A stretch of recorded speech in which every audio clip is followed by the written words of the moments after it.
All right, my friends, your old buddy Josh, back from the hospital, back from surgery. I just want to do a quick update on a video, a comment on a video that some guy had written the other day, which was a good comment, but I want to dispel the negativity that this guy had because I think it's important actually. Second, I want to show that's my splint. Look at that. Yep, I'll be walking around in like this. I don't know if y'all can see that very well. No, probably not. And then you see my little socks there. Those are called the socks they give you in the hospital. And as you can see, I am in my Sunday best. I haven't showered.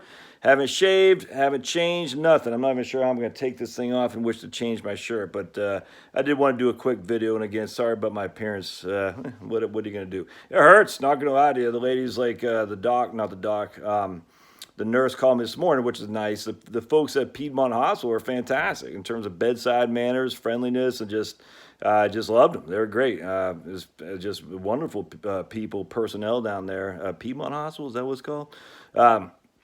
Down in Atlanta and Buckhead, and I thought it was fantastic. Anyway, they give you the nerve block so you don't feel anything in your arm. It's actually kind of weird, man, because my fingers were like tingling and stuff. Oof, I didn't like that so much. That has since worn off, and now I'm just on the Percocet, which was that oxycodone or something like that.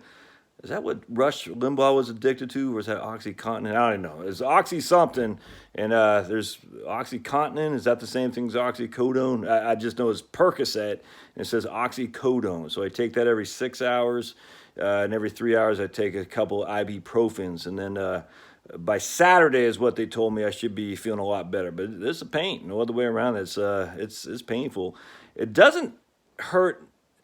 It hurts about the same as it did when I'd wake up after sleeping when I had the tear, because I couldn't sleep to save my life, man. And this is what this feels like, about the same. My feeling is will probably progressively get more painful, and then Saturday she said probably start going down the other way, which is good because when I had my tear.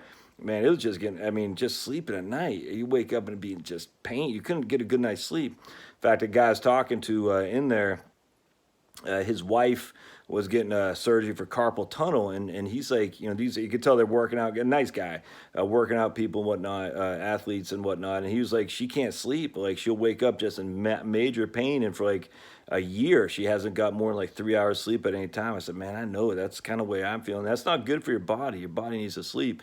It was interesting last night. I was able to sleep pretty good because they had doped me up and everything. And then, so I didn't have any pain. So I was just sleeping like a baby. I wasn't even snoring, my wife said. So I think that will go a long way to keep my wife happy if I can get rid of this pain so I can sleep better, if that makes sense. So I'm very much looking forward to it. All right. So this guy posted on, he said he's worried about a depression in the United States. Not just a recession, but a depression. And I said, why? He made up, said some weird stuff about people won't loan money. The whole thing was weird. But then he said what I think a lot of naysayers say, and a lot of people on my side of the aisle, a lot of preppers, just a lot of more conservative libertarians. I wish they wouldn't be like this. They see the negative for some reason all the time. And he said what a lot of these guys always say: the dollar is declining in value. I've heard this so many times this Sunday, and it's what's that guy's name? There's a guy, Stansbury. I forgot his first name. He talks about this all the time. And actually, I don't say I enjoy it, but I find he has some valuable information. Peter Stansbury, Parker Stansbury, something like that. And some of the guys I know, James Altucher was on the Parker Stansbury radio podcast until he got his own thing going. Anyway, and my son is just walking by, waving hi to me. Hey, buddy. Anyway, so Stansbury, he talks all the time about, just devastation, the dollar collapsing, why you need to own gold. And it's just weird because literally, it's not happening. It's literally not happening. The other is happening. And I don't understand this incessant need to belittle the value of the dollar. If it's one thing, it was true, but it's not. So look at the dollar versus a Canadian dollar, all right? If you look at the dollar today, it takes 75 cents to buy 1 Canadian dollar.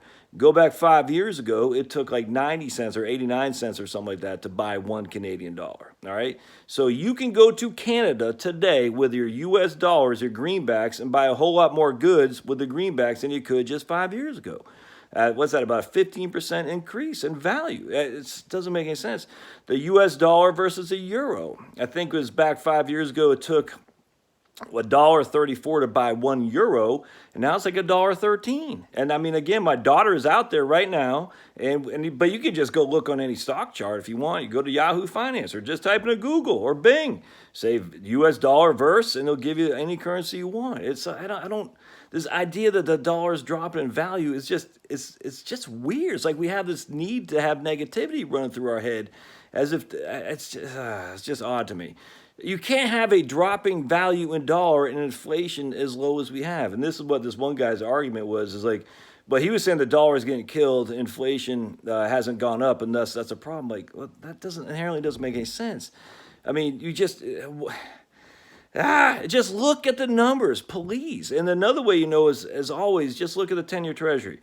If the 10-year Treasury is yielding 2.1 right now, inherently the dollar cannot be dropping in value. That's getting stronger because the reason the yields are so low is because people are buying it. I mean, just think about it like a junk bond, all right? So a junk bond, if a company gets downgraded because its ratings are bad, or look at the state of Illinois, all right? You could buy, what's a good, a well-run state? Tennessee. We'll say Tennessee versus Illinois. One is strong, one is weak. Which is going to cost more, all right, for you, or I should say, which are you going to pay more, all right, to buy a similar, in terms of yield? You're going to pay a heck of a lot more to buy the one in Tennessee for a similar yield to Illinois, simply because you're saying I don't have as much risk for Tennessee. So if I could buy a 5% Tennessee bond, I'll pay 75 cents on the dollar. For a same bond, I'd pay $1 for in Illinois. Or you can look at it differently, which is the way you should look at it, actually. You say, okay, Illinois bonds yield a whole heck of a lot more than Tennessee bonds for the same maturity. An Illinois bond will probably pay me 6% for a 10-year maturity, where a Tennessee bond will yield 3% or something like that, whatever. And look, Tennessee doesn't have a state income tax. It doesn't matter. They still issue municipal bonds. I just stop. I hear people, well, Tennessee has no state income tax, so they don't issue municipal debt. Yes, they do. So stop with that. Anyway, so now I got bonds in Illinois, bonds in Tennessee. I'm going to either pay more for the bond in Tennessee for a similar rated, not rated, but a similar yield, or I'm going to pay a whole lot less for Illinois for a similar yield. Those two things are the same. Or I'm going to have a same maturity, a 10-year maturity, and I'm going to pay I'll get a whole lot more yield in Illinois than I will get in Tennessee because of risk reward. If Tennessee is more valuable from a strength of being able to repay me versus Illinois, or you just even go deeper, look at Chicago. No one is going to pay par value for a Chicago bond that matures in 10 years. No one's going to pay that. They're going to say, nope. I'm going to pay well below par, and I'm going to get much, much higher yield for my risk. It's just no different than junk bonds. And the same thing with the U.S. government debt. If the U.S. government dollar was shrinking, why in heaven's name would the yields be so low? The only reason the yields are so low is because the demand for those bonds are high. So this whole thing, we've got to stop with this value of the dollar. I just don't get it. It's the weirdest thing ever. And I mean, I get it. People get nervous and they say, oh, they're always looking for the negative out there. And I say, why would you do that? I mean, so you think about it too. It was about 4 weeks ago, the 10-year Treasury is trading at 2.5. I mean, so that means you would pay about $100 for 2.5% yield. All right. That same bond is now trading at 2.14, 2.11, which means the price has gone up because the yields go down. And I wish I could show my other arm, but remember, prices go up on a bond, yields go down. Price determines the yield. Price determines the yield. Yield doesn't determine the price. Prices determine the yield. If an investor, be it a government or an individual, thinks that the bond is risky, he will not buy that bond for par value. He will demand a discount. If the guy who wants to buy the bond or the country wants to buy the bond feels it has value there, he will pay par or above par if everything else being even. He says, well, I can pay for that bond in Tennessee because it's strong, or I can pay for that bond in Illinois. And that will determine the price he pays for the bond, which will then determine the yield. So stop this with the dollar going down in value. There is no evidence of that whatsoever. I haven't looked at the dollar versus the pound. I haven't looked at it. I think Maddie did. That's my daughter. I can't remember. I'm going to go on a tangent. I think they weren't quite equal, but I think they're maybe $1.05 $1.05 to $1. I can't remember. Anyway, I know the pound is still trading more strong than the dollar, if memory serves. So just stop with this. Don't get all this negative Nelly stuff. You'll know when the dollar is collapsing because you'll see it. You will see it relative to the foreign currencies out there. You will see it relative to the 10-year Treasury yield. It's just you're going to see it a mile away. Secondly, the thing that always kind of cracks me up too is if you look at what teams do. So one of the reasons why the Quebec Nordiques moved to Phoenix, and the who's the other team that moved from Canada? The Winnipeg, the initial Winnipeg Jets, they moved to Phoenix. Quebec Nordiques moved to Colorado.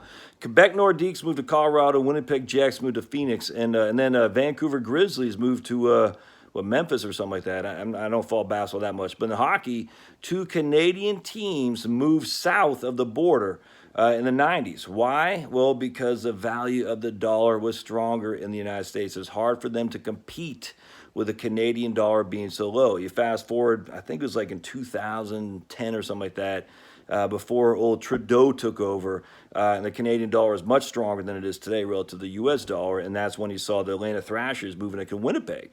I mean, teams do this. Players do this. Players say, if I'm going to play in Canada with a discounted dollar, I need to make it up in terms of the actual amount of money you pay. It's kind of like if I'm playing for the Buffalo Sabres, that they just re-signed a guy, and they had to pay him a premium because he had to pay not only the federal income tax, but the New York state tax. So you can say, if I'm going to make $10 million playing in Dallas, I need to make $12 million playing in New York, if that makes sense, because the taxes. The same thing happens here. The dollar in U.S., the dollar in Canada, the dollar versus the euro. And please stop with this thing, China. In fact, I'll post an article that the Wall Street Journal just talked about how China and the trade tariffs are actually hurting China, thankfully. And no one, if you doubted that, which you should not have, you're reading the Wall Street Journal too much and all these fake free marketeers, because they think tariffs are not happening today. Only Trump is causing tariffs, and it's just simply silly. And I'll post that article in the Wall Street Journal. You get a kick out of that. So anyway, I hope this helps. I certainly plan on doing more videos, even though I am in a recuperating stage, but I enjoy it. It gives me a reason to talk, which is kind of scary, I guess, for you viewers out there, because you're like, dude, who the hell is this guy Josh? Actually, it's funny, too, because I had another guy, some scientist, post, I'm sick of you guys saying you're scientists and blah, blah. I was like, huh? Well, it's just funny, man. Some of these people who post stuff on the channel.